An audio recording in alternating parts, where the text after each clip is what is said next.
Buenos días de nuevo para todos. Hoy es miércoles, octubre 27. Este es el grupo 2 de programación y algoritmia del pregrado de ingeniería eléctrica. Entonces, en la sesión de hoy vamos a trabajar un ejemplo más de lo que hemos venido, pues de lo que hemos venido haciendo hasta ahora. Entonces, me confirman por favor si pueden ver mi pantalla de PyChart, que yo no sé por qué a veces Zoom no me muestra que estoy compartiendo. A veces me muestra y a Sí, veces señor. todavía no. Van 3 años y todavía no entiendo cuándo sí me muestra y cuándo no me muestra que estoy compartiendo pantalla. Entonces, voy a crear un proyecto nuevo. Ese proyecto nuevo no tiene nada, no tiene que estar en un intérprete aparte. Lo voy a dejar en el intérprete de siempre. Y lo voy a llamar la serie de Fibonacci. Vamos a trabajar algo un poquito matemático como para perderle el miedo a esas cosas, básicamente. Por favor. Eh, bueno, hagamos algo. Primero recordemos que es una serie o una secuencia, ¿cierto? Ustedes se acuerdan que las series o las secuencias vienen predicadas por ejemplo, algo de la forma S igual a la sumatoria de I igual cualquier valor, 0, hasta un valor n, y aquí les ponen una fórmula, 3i al cuadrado menos 2i más 1. Entonces, lo que usted tiene que hacer es usualmente abrir la secuencia para el valor de i, para el valor de igual a 0, igual a 1, igual a 2 y así sucesivamente hasta que i valga n. Entonces, esto básicamente sería 3 por 0 al cuadrado menos 2 por 0 más 1. Todo eso más 3 por 1 al cuadrado menos 2 por 1 más 1 más y así sucesivamente hasta el último término, que es el término 3 por n al cuadrado menos 2 por n más 1. Entonces, las sumatorias y las recurrencias y las secuencias, pues es un tema frecuente en teoría de números y son de especial importancia en ciencias de la computación y en la mayoría de los programas que ustedes seriamente necesitan construir. Hay una secuencia en particular, que es una secuencia relativamente simple que quiero trabajar con ustedes hoy, que se llama la secuencia de Fibonacci.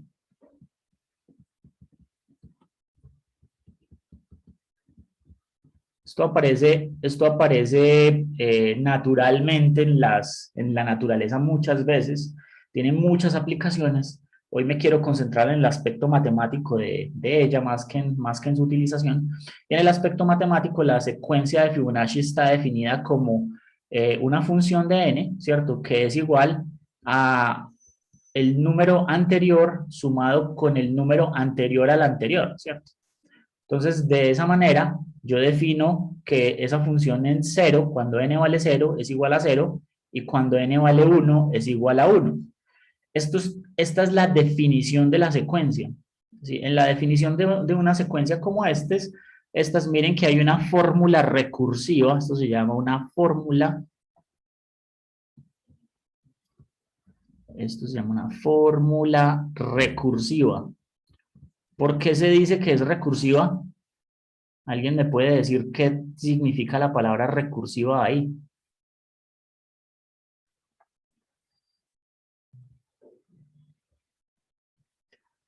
Y estas dos partes de acá que se llaman el caso base. Una fórmula es recursiva cuando la función que usted está definiendo se llama a sí misma. Entonces, miren, por ejemplo, que es como tener una función que definida en términos de n, pero la función definida en términos de n está definida por la misma función en términos de una entrada más pequeña. Entonces, este es f de n y este es f de n más 1. Siempre tiene que ser en términos de una entrada más pequeña, porque si usted no puede calcular a f de n como una función de n más 1, porque entonces no sería causal. Entonces, la palabra causal, pues ustedes van a trabajar sistemas, van a ver sistemas lineales, van a ver teoría de control, van a ver un montón de matemáticas en donde tienen que estar claros en el concepto de causalidad, pero es muy simple. La intuición de ese concepto es relativamente simple. Usted no puede obtener un resultado a la salida antes de que se presente en la entrada. O forma de decirlo, yo no puedo calcular una fórmula con un valor que todavía no tengo. Entonces, cuando voy a calcular f de n, pues tengo todos los números anteriores, ¿cierto? Pero todavía no puedo calcular f de 8 sin haber calculado f de 7. Y no puedo haber calculado f de 7 sin haber calculado f de 6.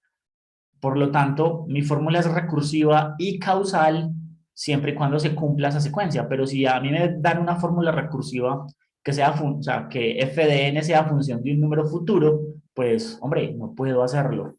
En ese orden de ideas, ayúdenme a decretar la secuencia, ¿cierto? Esta secuencia, de hecho, tiene un número. Existe es que la codificación mundial de las secuencias, esta es la A00045. Y la 0045 es esta es por la Online Encyclopedia of Sequences and Series, algo así. Entonces, la secuencia como tal está definida como para f de 0, valor vale 0, para f de 1, el valor vale 1, para f de 2, ¿cuánto vale f de 2? Entonces, miren que es el anterior más el anterior. Entonces, 0 más 1 es 1. ¿Cuánto vale f de 3? 1 más 1 es 2. ¿Cuánto vale f de 4? 2 más 1 es 3. ¿Cuánto vale f de 5? 0, 1, 2, 3, 4, 5. F de 5 es 3 más 2, que es 5. F de 6 es 5 más 3, que es 8. El que sigue es 8 y 5, 13. 13 y 8, 21. 21 y 13, ¿cuánto da 21 y 13? 3 y 1 da 4, 2 y 1, 3. 34. ¿Cuánto da 34 y 21? 55. 55. Y así sucesivamente, ¿cierto? Y es una serie infinita, o sea que yo la puedo calcular todas las veces que necesite. Entonces, ¿para qué voy a usar la serie de Fibonacci? La serie de Fibonacci la voy a usar para mostrarles cómo se implementa una función recursiva, pero también para mostrarles que las funciones recursivas no necesariamente son la mejor forma de calcular pues, cualquier cosa. A veces cuando uno se mete en las funciones recursivas, piensa que esa es la solución a todos mis problemas. Y muchas veces la forma recursiva no es la más eficiente. Esta que ustedes están viendo no es una clase de ciencias de la computación, es una introducción, ¿cierto? A las ciencias de la computación como tal. Y entonces aquí nuestro objetivo primordial es que ustedes aprendan a programar. No a que el programa que hagan sea eficiente y a demostrar matemáticamente que no existe un programa más eficiente que el que acaban de hacer. De hecho, eso es lo que hacemos en otras materias, no en el pregrado, eso lo hacemos en la maestría. Y si ustedes toman la maestría en ingeniería eléctrica en particular, con nosotros, pues existe una materia que se llama teoría de lenguajes formales, existe otra materia que se llama métodos y modelos computacionales, otra que se llama introducción a la teoría de la optimización y algoritmos de minimización y búsqueda. Bueno, en fin, hay una serie de materias y de cursos de la maestría en donde les van a enseñar las herramientas matemáticas para demostrar por inducción matemática que un algoritmo que ustedes construyan es el más eficiente para cierta tarea, ¿cierto? Entonces, o es un algoritmo correcto para cierta tarea. Por ahora, lo que nosotros necesitamos, ¿cierto? Antes de entrar en esa complejidad, curiosamente se llama así, la teoría de la complejidad, necesitamos es aprender a codificar. Entonces, por eso, en esta sesión no me voy a preocupar tanto de si el código que voy a realizar es el más óptimo o no, solamente les voy a mostrar dos maneras, la manera recursiva y la manera iterativa de implementar Fibonacci, ¿cierto? Entonces, por eso creé un proyecto que se llama la serie de Fibonacci, voy a crear un nuevo archivo en él. En ese nuevo archivo, llamémoslo versión iterativa, bueno, llamémoslo versión recursiva. Primero la versión recursiva. Entonces aquí digo módulo para demostrar la implementación recursiva de Fibonacci. Entonces, ¿qué voy a hacer? Voy a definir una función que se va a llamar Fibo recursivo. Y esa función es una función de n. Toda función debe tener su propio docstring. Entonces, esta es una función recursiva para calcular el término f de n de la secuencia de Fibonacci. Entonces, n es el término deseado, que es un entero positivo, mayor o igual que 0, ¿cierto?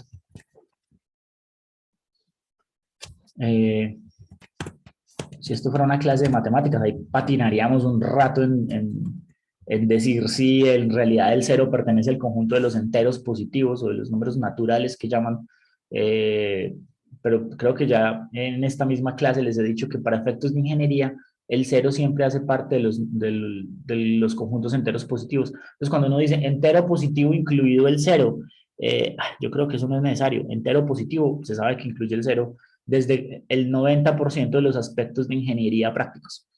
Entonces, ¿qué retorna? Retorna un valor, ¿cierto? Retorna un número entero positivo, f de n, de la secuencia de Fibonacci, calculado. Entonces, muy fácil. Lo primero que hay que hacer es validar la entrada. La entrada, ya dijimos que tiene que ser un número entero y que tiene que ser positivo. O sea que no vamos a realizar esta tarea a menos de que esa entrada sea un número positivo y un número entero. ¿Cómo hago eso?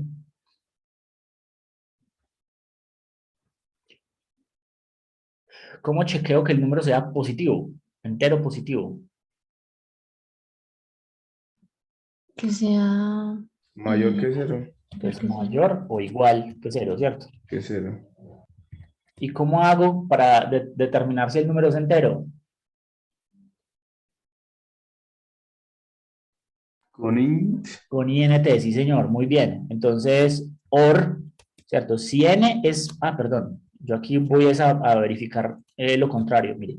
Si n es menor que 0, o n, perdón, o el tipo de n es diferente que int, que int, entonces mire que estoy verificando dos cosas. Que n sea menor que 0 o que el tipo no sea entero. Entonces, en cualquiera de esos dos casos, voy a elevar una bandera de error y voy a decir que es un error de valor y le voy a decir al usuario, oiga, usuario, usted me metió un número que no es entero o no es positivo. Entonces, le voy a decir Fibonacci definida solo y solo de solamente con tilde en la primera O, solo para enteros enteros positivos, para no escribir tanto. Lista la validación de entrada. Entonces simplemente elevo un error de valor. Si cualquier cosa que vaya por ahí es mayor, si cualquier número que vaya por ahí es menor que 0 o no es un entero, eleve el error. Luego dice que tengo un caso base, entonces todas las recursiones se trabajan igual, todas las recursiones usted llega y lo primero que escribe es el caso base. Caso base. Entonces, ¿qué dice mi caso base? Mi caso base es cuando la entrada vale 0 o cuando la entrada vale 1. Si la entrada vale 0 o la entrada vale 1, entonces la salida es exactamente igual a la entrada. Miren que la respuesta es exactamente el mismo valor de n. Entonces, yo aquí voy a decir en el caso base, sí. ¿Cómo compruebo el caso base entonces? ¿Cuánto tiene que valer n? Cuando el programa llega a la línea 18, ¿ustedes están seguros que n vale cuánto? 0. No. 0. 0 o 1. no. O sea, miren el programa desde el principio. En la línea 6, n puede ser cualquier cosa. Pero ya en la línea 18, ustedes ya se aseguraron que si el programa llegó a la línea 18, es porque ¿qué? Es porque n en qué rango de valores está. Es mayor que 0 y es diferente a un entero. No, es al revés. El n es mayores o igual que iguales 0 a 0 y es un número y entero. enteros. Eso. ¿Cierto? Es un número entero. Cuando llegó a la línea 18, yo ya sé que n es un número entero. Y ya sé que es mayor o igual que 0. O sea que lo único que tengo que decir es si es menor que 2. Mírenlo, ¿cierto? N es menor que 2. Entonces todo lo que tengo que decir. ¿Por qué? Porque ya sé que N cuando llega ahí, ya puede ser 0, 1, 2, 3, 4. Y el caso base es cuando es 0 o 1. O sea, si N es menor que 2, ese es mi caso base, entonces retorne N. Así de simple. Y por acá, en el else, está la recursión. Entonces, la recursión, ¿qué dice? Ajá, muy fácil. La recursión dice que el resultado, retorne, es... Miren la recursión. La recursión es la misma función con n-1 más la misma función con n-2. Ah, entonces, retorne, ¿cierto? f-1. Y la función, ¿cómo se llama? Se llama fibo-recur de n-1 más la misma función fibo-recur de n-2. Entonces, miren que el pensamiento recursivo que estoy haciendo acá es este. Yo cojo la función, ¿cierto? Y desde la función la estoy llamando a ella misma. Entonces, esto se llama una función recursiva. Hay algo en esta función recursiva que a mí no me gusta y es que tiene 2 puntos de retorno. Eso es relativamente fácil de solucionar, ¿cierto? Más bien aquí usted llega y le dice fn igual a n. Y aquí llega y le dice fn igual a fn, ¿cierto? Y por acá le dice retornar fn. Esto para mí es mucho más ortodoxo. Lo que pasa es que en las recursiones a la gente le gusta ver que esto es lo mismo que decir retornar n, ¿ya? O esto es lo mismo que decir retornar allá. Entonces, cualquiera de las dos por ahora es correcta. En la clase de maestría sí les voy a exigir que tengan un solo punto de retorno, porque esa es una de los criterios de calidad de TDD. Los criterios de calidad del código, cuando usted está escribiendo código que cumple con estándares de calidad, debe tener usualmente solo un punto de retorno. Entonces, cualquiera de las dos opciones es válida si quieren por claridad del código en este momento, como para que ustedes vean en dónde termina, déjenlo así. Entonces, miren cómo viene esto. Usted le mete, por ejemplo, la recursión de 3. Si n es igual a 3, ¿qué pasa? Él viene por acá y yo digo, ¿tengo un error? No, n vale 3, o sea que es un tipo permitido, paso hasta acá.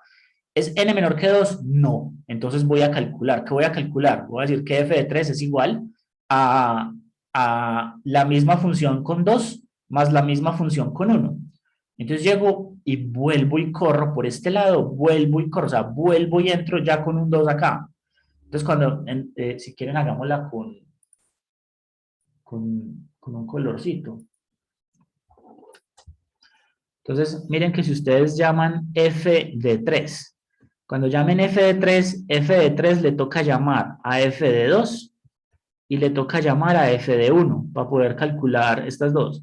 Y f de 2 le toca llamar a f de 1 y a f de 0, ¿cierto? Pero miren que f de 1, cuando entre por aquí, f de 1 es uno de los casos básicos. O sea que esto no llama nada, esto simplemente retorna 1. Y esto no llama nada, esto retorna 1 y esto retorna 0. Entonces, de hecho, esto que acabo de dibujar aquí a la izquierda se conoce como el árbol de recursión. Y entonces, ¿qué sucede con ese árbol de recursión? Ah, muy fácil, chicos. Miren que cuando llego a la base, comienzo a devolverme. Entonces, ¿cuánto vale F2? Como este me devolvió un 1 y este me devolvió un 0, entonces F2 vale 1 más 0, 1. Este me devolvió un 1, entonces esto vale 1 más 1, 2. ¿Ya? Entonces miren que el árbol de recursión se recorre hasta abajo y luego usted comienza a mirar qué le va devolviendo cada función en cada llamado. Por ejemplo, esta le devolvió un 1, esta le devolvió un 0, entonces 1 más 0, 1. Y luego 1 más 1, 2. Y si hubiera sido una llamada de f de 4, entonces estaría f de 4 por acá, y f de 3 y f de 2 por este lado. Pero f de 2 usted ya lo había calculado, ya sabe que vale 1. Entonces, 2 más 1, 3, y así. Entonces, esa es básicamente la idea con las recursiones. La idea general es relativamente simple, como lo pueden ver. Obviamente yo después acá puedo llamar if main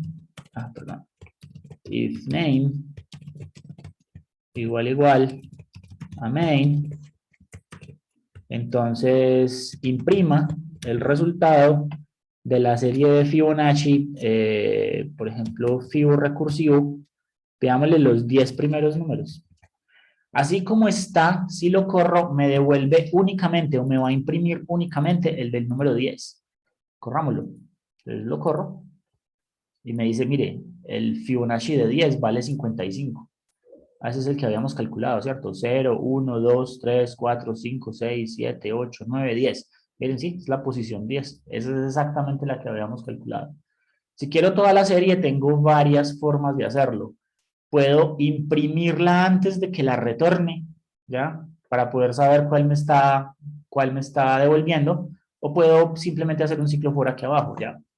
Entonces aquí voy a hacer un ciclo for i in el rango de, necesito los 10 primeros valores, entonces imprima la recursión. Entonces miren que si hago eso, me imprime, perdón, esto no es de 10, esto es de i. Y no quiero que me lo imprima en columna, quiero que me lo imprima en fila. Entonces le voy a decir que el terminador del print es un espacio. Entonces ahí está. F de 10. Uy, ¿qué pasó? Ah, claro. Como lo metí en un ciclo, acuérdense que aquí este es el último, esta es la condición de paro. O sea que hay que decir 11 para que calcule hasta 10.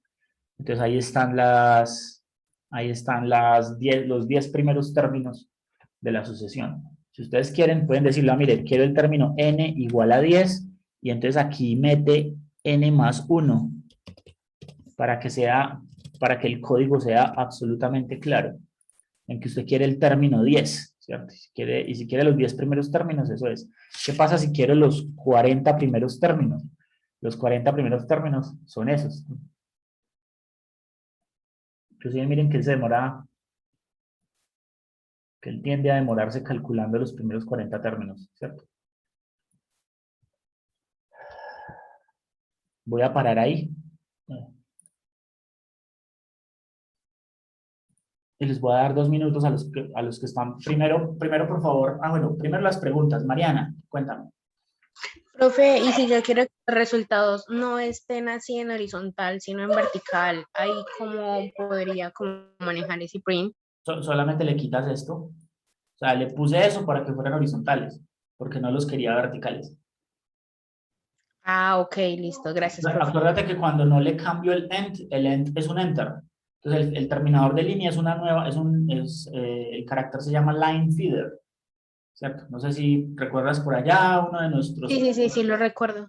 ¿Cierto? Entonces, mientras ese end no esté, el carácter terminador del comando print es un enter, es una nueva línea.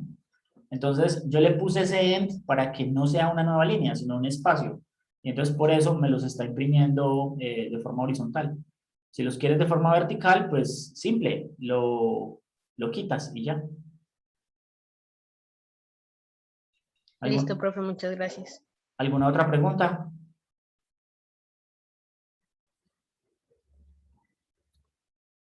Miren, inclusive todo lo que es esto se está demorando, porque es que de hecho para serles honesto, es una forma muy ineficiente de calcular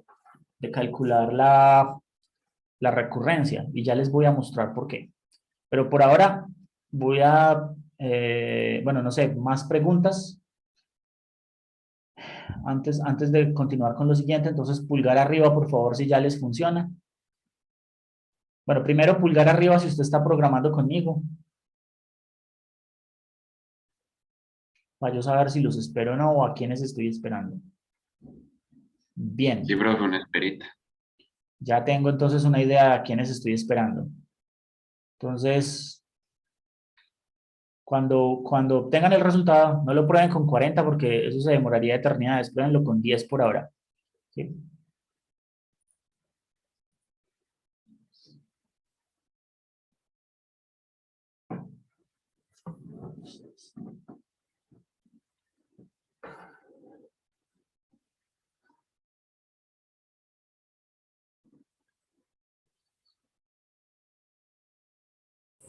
Profe, Santiago, a mí la verdad no me queda muy claro la parte del if que dice if n-2, esa parte como que no me quedó muy claro. n menor, dice n menor que 2. O sea, matemáticamente mira la definición, ¿cierto? Entonces, esta es la definición de una recursión que yo tengo que montar. De hecho, casi todas las recursiones, ¿cierto? Las series usualmente se pintan así. Las recursiones usualmente se pintan así, ¿cierto? Se describen como una fórmula recursiva y un caso base. Entonces, uno siempre que va a programar, programa primero el caso base y luego programa la recursión. Eso es lo que usualmente se hace. Y mira, eso es lo que estoy haciendo. Estoy programando el caso base y luego estoy programando la recursión. ¿Cómo sé que estoy en el caso base? Estoy en el caso base porque n vale 0 o n vale 1. Entonces, cuando n es menor que 2, cuando n es menor que 2, ¿cuáles son los posibles valores de n? Sería 0 o 1. Exacto, pues ahí están. 0 o 1. Entonces, y mira lo que pasa, cuando vale 0, cuando n vale 0, la respuesta es 0. Cuando n vale 1, la respuesta es 1. O sea que cuando es menor que 2, la respuesta es n. Entonces, por eso aquí dice, vea, la recursión es igual a n cuando n es menor que 2. Ten en cuenta que para la línea 18 yo ya estoy seguro que n es mayor o igual que 0. ¿Cierto? ¿Por qué? Pues porque ya lo validé. Vea, la línea 15 y la línea 16 me garantizan que si el programa llega a la línea 18, n es mayor o igual que 0.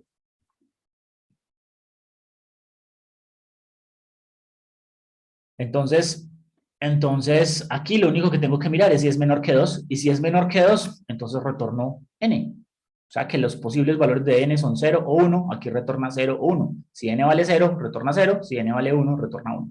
Ese es el caso base. Y la recursión, muy fácil. Dice que f de n es igual a f de n menos 1 más f de n menos 2. Que esa fue la fórmula en cómo calculamos la secuencia. Se escribe tal cual. La recursión es f de n menos 1 más f de n menos 2.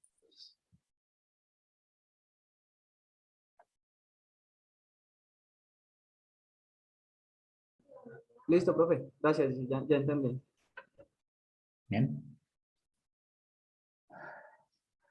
¿Y esta función qué hace? Esta función de hecho solamente calcula el término f de n, ¿no? Yo estoy yendo, curiosamente para calcular el término f de n, tuve que calcular todos. Pero por eso les digo que a veces estos dobles retornos no son tan chéveres. A veces es mejor poner un retorno simple, ¿cierto? La finalización, para yo saber siempre qué fórmula estoy implementando. De hecho, ¿cierto? Si lo pongo de esa manera, yo debería poder ver cuál está calculando, ¿cierto? ¿Cuál es el n que está calculando en determinado valor y saber cuánto le dio? Para poder entender por qué las recursiones como son como tan ineficientes a veces.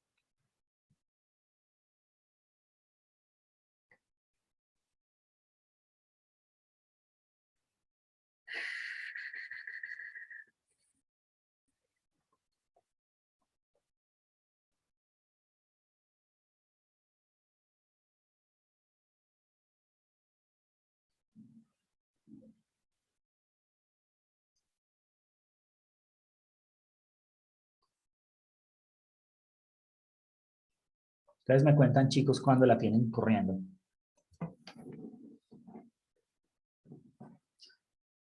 Háganlo con n igual a 10 máximo para que no se les vuelva un problema súper grande.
Bueno, chicos, medio minuto más para continuar.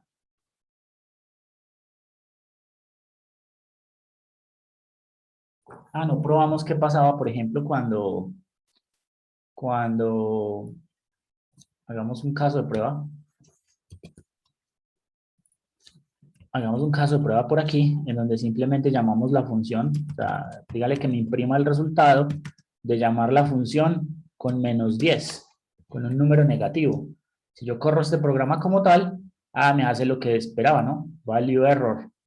Fibonacci definida solo para enteros positivos. Entonces este caso de prueba es superado.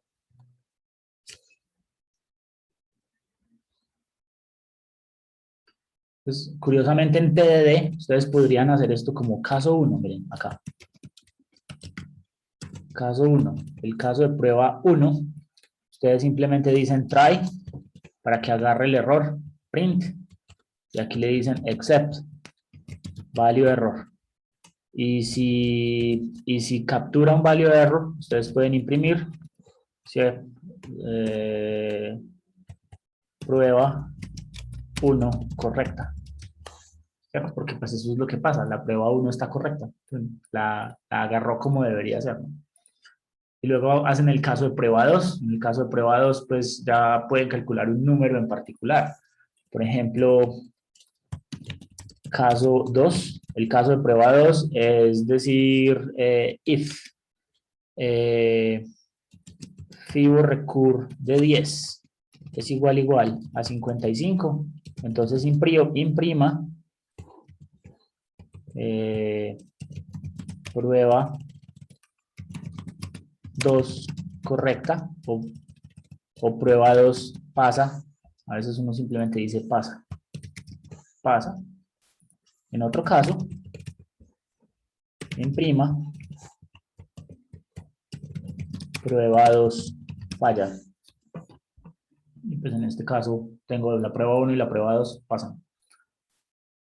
Y así sucesivamente. Entonces ustedes pueden calcular algún otro número grande que lo pueden sacar el resultado, ¿cierto? De algún lado y probarlo. Ahorita hacemos uno con la versión iterativa que no se demora tanto para calcular un número más grande. ¿Por qué la versión recursiva se demorará tanto? Pues eso denme 10 minutos más y les voy a mostrar por qué. Voy a crear un nuevo archivo, chicos, y ese nuevo archivo lo voy a llamar versión iterativa. Entonces este mismo programa, voy a decir módulo para demostrar la implementación iterativa de Fibonacci. Entonces, para implementar la función iterativa de Fibonacci, entonces voy a decir def fibo itera de n. Obviamente tengo que colocar un docstring y escribo así, versión iterativa del cálculo de Fibonacci. Ahora, en la versión iterativa, de hecho, me voy a dar el lujo de calcular todos los términos de una, ¿cierto? De sacar la serie. N. Número de términos deseados. O sea, yo quiero ir desde n hasta... retorna una lista con los n primeros términos de la secuencia. O sea, esto es mucho más grande. Entonces, las versiones iterativas constan usualmente de 3 partes. Inicialización. Y en la inicialización yo voy a decir que mi secuencia es igual a 0, 1. ¿Por qué? Porque f de 0 vale 0 y f de 1 vale 1. ¿Recuerdan eso, cierto? Es decir, en la inicialización acabo de inicializar la secuencia con el caso base. Eso es lo único que acabo de hacer. Y luego tengo que calcular f de n. Entonces miren que en la versión iterativa yo simplemente digo iteraciones. Las iteraciones son para un valor de i en el rango, ¿desde dónde hasta dónde? ¿Será que necesito empezar en 0? No, ya lo tengo. ¿Necesito empezar en 1? No, ya lo tengo. Empiéceme en 2. Y termíneme en n más 1, que es donde quiero, porque acuérdense que aquí hay que darle un valor más para poder que pare adecuadamente. y termina en n más 1. Esto precalcula el rango que necesito evaluar, y fuera de eso, entonces ya le puedo decir qué es lo que quiero. ¿Qué es lo que quiero? Pues que a esa secuencia le agregue el dato que necesito. Calculémosla despacio. Mire, f de n, o bueno, en particular f de i, es igual a lo que haya en secuencia en la posición i menos 1, más lo que haya en secuencia en la posición i menos 2. Y luego le voy a decir que coja la secuencia y le agregue esa posición f de i, ese valor f de i. O sea que después de esta línea, miren que aquí empezamos una lista con 0 y 1, pero luego en cada iteración voy a tener un nuevo elemento. ¿Ya? Entonces en la iteración 2 voy a crear el elemento 2 con el valor de f2. En la iteración 3 voy a crear el elemento 3 con el valor de f de 3, que fue calculado con f de 2 y con f de 1. Entonces, miren que esta es la misma versión, pero iterativa. Y luego la terminación. La terminación pues es trivial, simplemente return secuencia. Eso es todo. Entonces, if name igual main, entonces yo simplemente le voy a decir que me imprima la Fibonacci itera hasta 10. Entonces, Profe, señor, es que pues, ayer haciendo ejercicio también me pareció una duda. Profe, ¿qué pasa si uno pone solo, pues no pone el if name y pone prime, y si uno llama la función desde otro lado, pone algún problema? sí, claro, mira lo que pasa. Ya. Voy a comentar esta línea, ¿cierto? Por lo tanto, tengo que mandar esta para atrás. Listo. Si yo quisiera llamar la iteración de Fibonacci desde otro nuevo archivo, voy a crear un nuevo archivo de Python que se llama nuevo. ¿Ya? Y esta demostración ya la hice. Esta demostración creo que está en algún otro video. Entonces aquí le digo from versión iterativa importe Fiboitera, y luego llamo Fiboitera y quiero calcular el Fiboitera de 5. Y le digo Fiboitera de 5. Miren que voy a correr a nuevo. ¿Cuánto vale la serie de Fibonacci de 5? 0, 1, 2, 3, 4, 5. O sea, me tiene que imprimir un 5, ¿cierto? ¿Estamos de acuerdo? Eso es lo que tiene que imprimir este programa. Pulgar arriba si está de acuerdo conmigo que lo que tiene que imprimir este programa es un 5. Gracias, Daniela. Voy a correr este programa y me imprime dos cosas. Me imprime la serie para 10 y me imprime la serie para 5. ¿Por qué? Porque en versión iterativa ya esto no está en salvaguarda. O sea que en el momento en que usted llama el import, le ejecuta esta línea. Y esta línea está ahí solamente para probar, solamente para la prueba de la función. Entonces, hay que poner siempre la salvaguarda para que cuando usted corra nuevo, le corra solo lo que usted está pidiendo y no le corra la versión, el código de prueba que usted tiene debajo de la función. O sea, esto es lo que hace, lo que permite es definir solo la función y hace que cuando se llame import se ejecute única y exclusivamente esto. ¿Cierto? Entonces, acá, de esta manera, con la salvaguarda, siempre tienen la característica, pues, de que esto que está acá se ejecuta sí y solo sí. Yo llamo el programa desde ahí mismo. Que si lo llamo desde versión iterativa mismo, estoy ejecutando la secuencia de 10.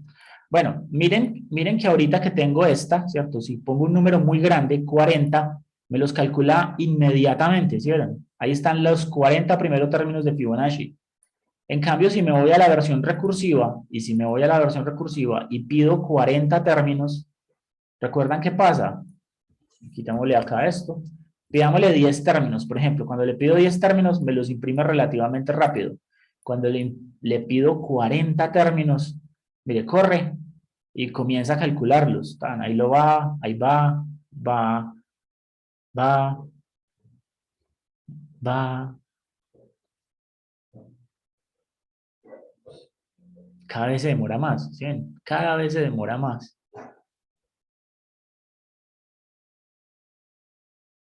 Y se sigue demorando, y se sigue demorando. De hecho, no recuerdo cuál es la respuesta. La respuesta va a dar 10 algo. O sea que todavía ni siquiera ha llegado al valor en donde debería. Miren que cada vez se demora más. Cada vez es como si tuviera que hacer más y más y más trabajo para calcular el siguiente valor. Voy a detenerlo porque ya me cansé de esperar, ¿cierto? Entonces, hay un problema, ¿cierto? Y es que estas versiones recursivas, sí, muy chéveres cuando están implementadas así, para 5 elementos, los calcula casi que a la misma velocidad de que cuando le pido 5 elementos a la versión iterativa. Si le pido 5 elementos a la versión iterativa, eso es así de rápido. Aprovechemos este nuevo para cambiar, para comparar de hecho las dos. Yo le digo from versión recursiva, importar fibo recursivo. Entonces, le voy a decir que n es igual a 10 y que me calcule esto iterativo y que me lo calcule luego recursivo para la misma n.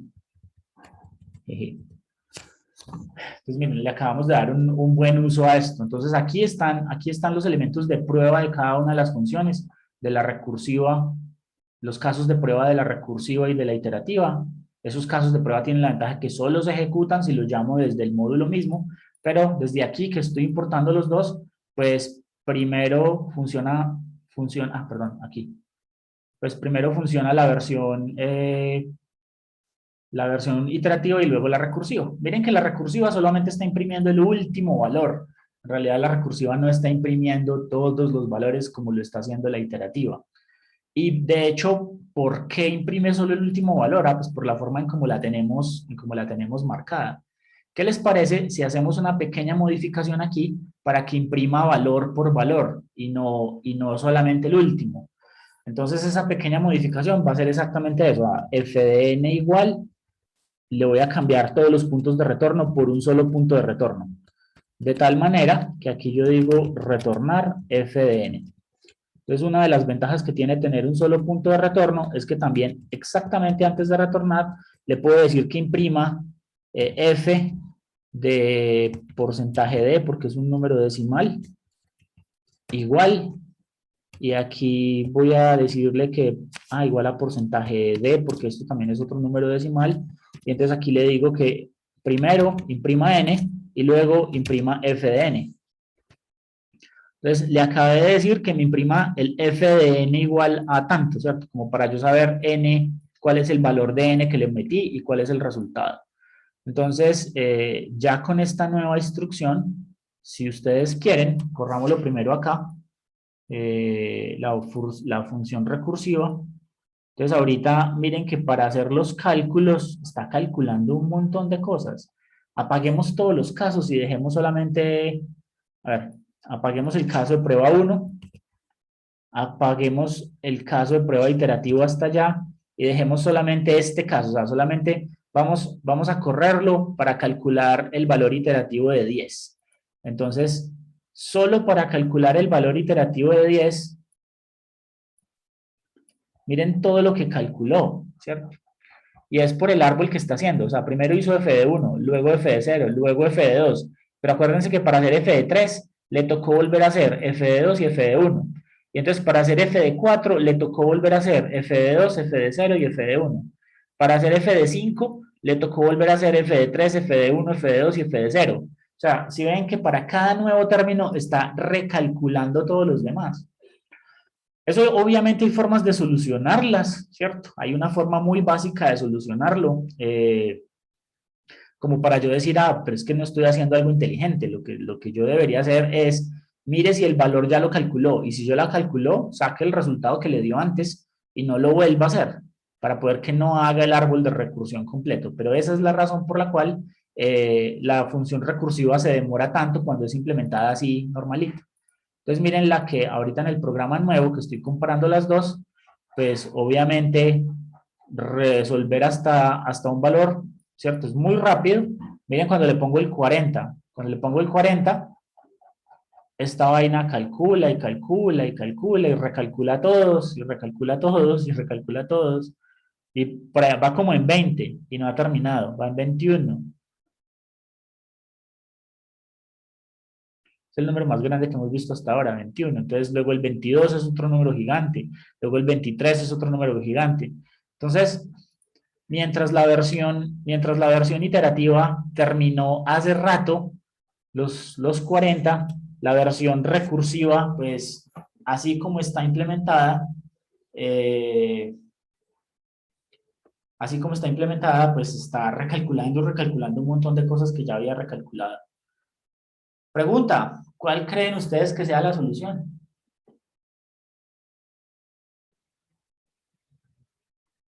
¿Cómo hago para solucionar mi versión recursiva de tal manera que no calcule lo que ya calculó?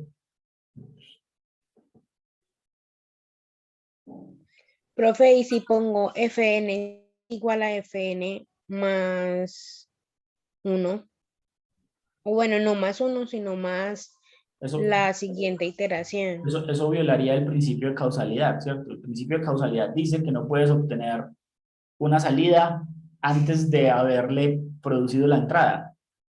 ¿Ya? O sea, yo no puedo, mejor dicho, piénsalo así. Si tienes calor, no puedes empezar a sentir frío antes de prender el ventilador. O sea, la temperatura del cuarto no puede bajar antes de que tú prendas el ventilador. Ese es el principio de causalidad. Es lo mismo, yo no puedo tener F de 7, ¿cierto? En función de F de 8. No lo puedo hacer porque F de 7 no puede ir en función de F de 8. Porque F de 8 todavía no lo tengo. O sea, F de 7 puede estar en función de algo atrás, pero no en función de algo adelante. ¿Listos? Entonces, la respuesta es muy simple. Piénsenlo y verán. O sea, ustedes lo que necesitan hacer es como crear una especie de ¿qué? Una especie de algo que les diga, uy, ¿cómo voy a resolver este problema? Cuando yo llamo la función f de algo,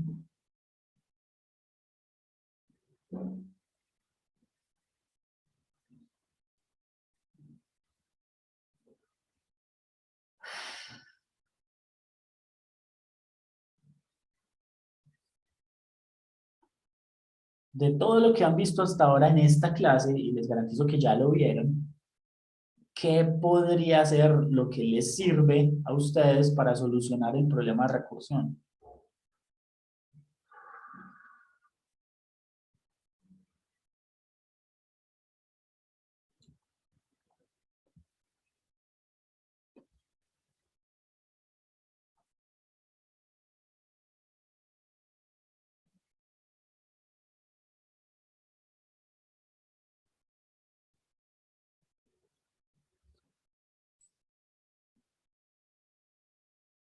La clase pasada estábamos diciendo, ¿ya? Yo necesito almacenar todas las cédulas de todos los colombianos. ¿Para eso qué utilizo?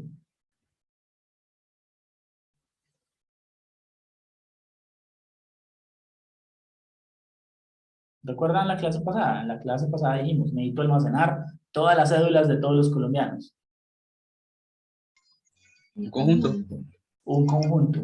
Pero si además no solamente necesito saber cuál es si la cédula está o no está, sino que necesito saber si hay una cédula, necesito saber nombre, dirección, teléfono, fecha de nacimiento. Con un directorio, Con un bueno, diccionario también se se llama le dice. diccionario, sí, exacto. Muy bien, se llama diccionario. Entonces, un diccionario aquí sería fenomenal. ¿Por qué? Porque yo si ya tengo un resultado, o sea, si tengo el resultado para f de 1, pues lo saco del diccionario en vez de, en vez de calcularlo, ¿cierto? O sea, que hay que modificar un poquitico acá. O sea, antes de hacer la recursión,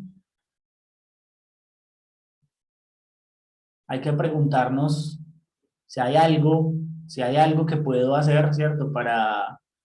para que en vez de ir a calcular como loco f de n, primero mire si ya tengo el resultado de f de n. Y si ya tengo el resultado de f de n, no lo vuelvo a calcular. ¿Listos? Entonces, ya les dije qué hay que hacer. O sea, hay que ponerle un diccionario a esto. Voy a escribir por acá. To do. Ah, perdón, eso hay que ponerlo en comentario. To do. Utilizar un diccionario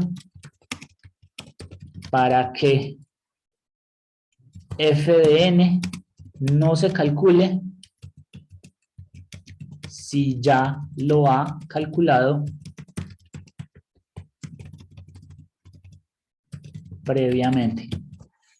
Entonces, claro, si yo, miren, f de 1 y f de 2, perdón, f de 0 y f de 1 son dados. Entonces, de f de 2 para adelante, si f de 2 lo calculo, la primera vez que calcule f de 2, lo guardo en el diccionario. Y la próxima vez, antes de preguntarme si voy a calcular eso, vengo y miro, ¿cierto? Y después de validar n, después de saber que no es uno de los casos base, vengo y pregunto, ¿será que ya está el resultado de n en el diccionario? Y voy, y si está en el diccionario, me traigo ese resultado, en vez de calcularlo. ¿Listos? Eso es lo que hay que hacer. O sea que miren que ya está totalmente descrito cuál es el reto que tienen aquí planteado. Y cuando hagan eso, van a probar que al correr la versión iterativa y la versión recursiva, les va a mostrar resultados pues igual de rápidos en ambos lados. Miren que cuando n es pequeño, ambas funciones se ejecutan muy rápido, pero esta función se ejecuta brutalmente rápido, mientras que esta comienza a hacer un montón de cálculos y un montón de cálculos y un montón de... Miren que se la pasa calculando f de 1, f de 0, f de 2, f de 1, f de 0, f de 2, f de 3, f de 4, f de 6, f de 8, ¿sí ven? O sea, hace un montón de cálculos que ya hizo. Entonces, esta es la razón. Si yo logro hacer que esto no me imprima sino los f's una sola vez, la primera vez que lo calcula, por decirlo así, con eso estoy absolutamente seguro que el desempeño de los dos va a ser adecuado. ¿Preguntas? ¿Se entiende qué es lo que hay que hacer?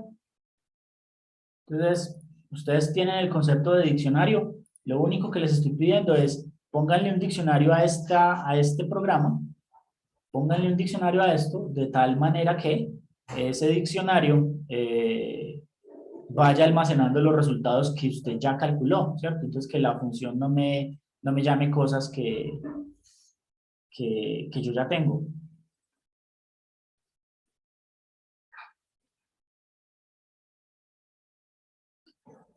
Por ejemplo, aquí afuera, ustedes pueden decir diccionario igual a un diccionario vacío, para empezar, ¿cierto? Ese es el diccionario vacío. Listo, ahí está el diccionario vacío.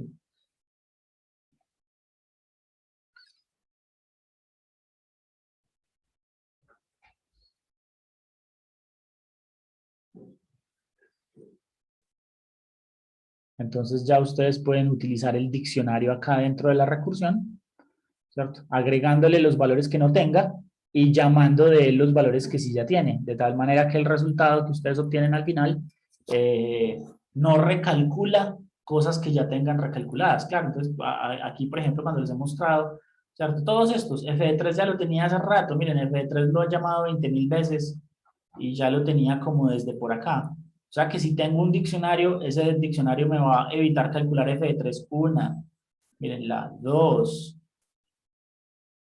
aquí lo llama 3, aquí lo llamó 4, pues lo está llamando muchas veces sin necesidad, sabiendo que solo quiero que me imprima el valor final de la secuencia. Yo creo que este es un buen momento para detener la grabación de este tema.